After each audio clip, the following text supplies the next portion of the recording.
भरला ग माझ्या बायको उपास धरला नवरत्नाचा बाजार भरला ग माझ्या बायको उपास धरला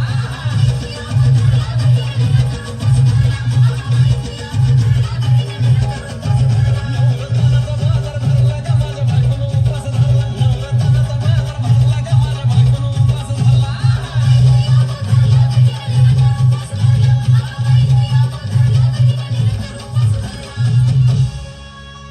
आधीच अंगानं काळी मोडी हातपाय हिच जाते आलं गळून उद्या बसायचं घट म्हणलं की रात्रीच ठेवलंय भगरीचं पीठ मळून